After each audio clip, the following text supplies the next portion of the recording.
Devant une foulée venue pour faire les travaux communautaires au chef-lieu de la commune Matongo, dans la province de Kayanza, samedi dernier 18 février, le président de l'Assemblée nationale a fait savoir que l'économie burundaise se porte bien comparativement aux autres économies des pays de la sous-région. Gilles Daniel Ndabilabe fonde son argumentaire sur la valeur du franc burundais et sur la vente des différents produits à un bon prix au marché. Muri kano karere, aka karere turimwo, ko mu buseruko bwa Afrika, ni twebwe dufise ibintu bigura amahera makeyi, ibintu bizimbutse na carburant.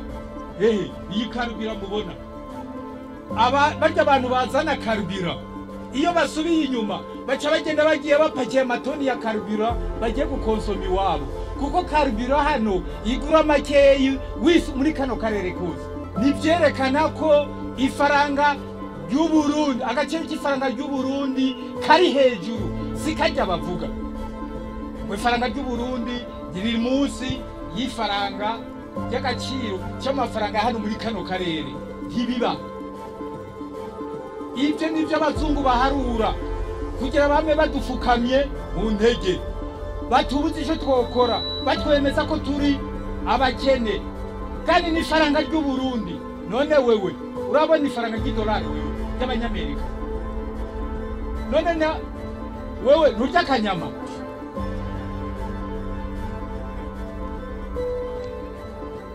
Akanyama narukwavu urya? None ata dolari watanze nani urabona ngo ifaranga ry'abanyamerika n'ifaranga ry'abanyabura ntaryo urabona, ariko bakakubwira ngo ifaranga ry'Uburundi ngo ni ritoyi, ngo ugereranije ngo n'ifaranga ry'abanyamerika. Ifaranga ry'abanyamerika duhuriye hehe ko ifaranga ry'abanyamerika utarirya? Urarirya wewe? Le président de l'Assemblée nationale a aussi demandé à la population de la commune Matongo de songer à aider les Occidentaux qui, actuellement, meurent de faim.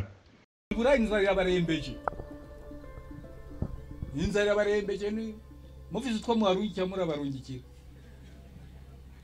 uronse ikiro cy'ibiharage, none ndabeshya abavuye Buraya baza bakanuye amazi, iyo basubiyeyo bati duhe zana indagara, zana ibijumbu, zana ibiharage, zana iki, nicyo bagenda bateka. Urumva? Le président de la Chambre basse du Parlement, mine de rien, a lui aussi constaté la pauvreté de certains de ses interlocuteurs. Ariko ugasanga nubwo ubwo butunzi bwose dufise ntabwo muzi, nta birato mwambaye bamwe bamwe. Cette attitude des dirigeants burundais a pour objectif de conscientiser le peuple burundais qu'il n'a pas d'autre choix que de vivre dans la misère. C'est la lecture de Jérémy Minani, un politique de l'opposition. Il conseille aux dirigeants burundais d'arrêter de narguer les Burundais.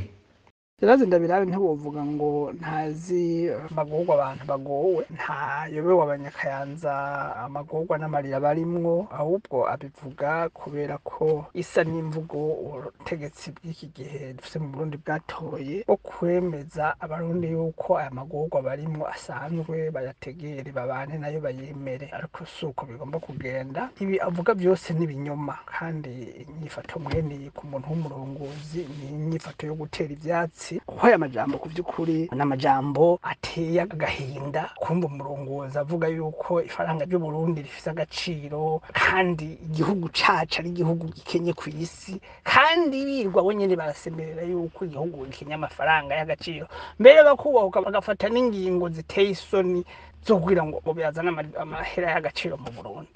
Ibiya rero nibaza yuko ari ibintu abanyagihugu bamaze guhinyura, naho burya bamwumviriza bakihorera baramaze kumuhinyura, baramaze guhinyura yuko imvugo y'umugabo CNDD-FDD n'indongozi zayo ari imvugo y'ikinyoma. Muri rusange abarundi nibategere yuko dufise intwaro mbi rero iyo yabonye ko amagorwa yagwiriye mu gihugu ata mugambi ifise wo kuyatorera umuti, icihitamo kubwira abanyagihugu yuko ayo makuba barimwo, izo ngorane barimwo, ariko bagomba kubaho babimenyera babibemwo, gutyo bategere bati nta bundi buzima bwiza bushoboka, ahubwo biratera ikigongwe. Ariko abanyagihugu nibo bimenye ibi bintu CNDD-FDD yatuzanyemo y'amarira n'amagorwa turimo, siko tugomba kubaho, hariho ubundi buzima bwiza buruta ngaha. Le président de l'Assemblée nationale, Gelas Daniel Ndabirabe, a terminé son discours en informant la population de Matongo que le gouvernement subit actuellement une pression pour déprécier la monnaie burundaise, mais qu'il a refusé de céder.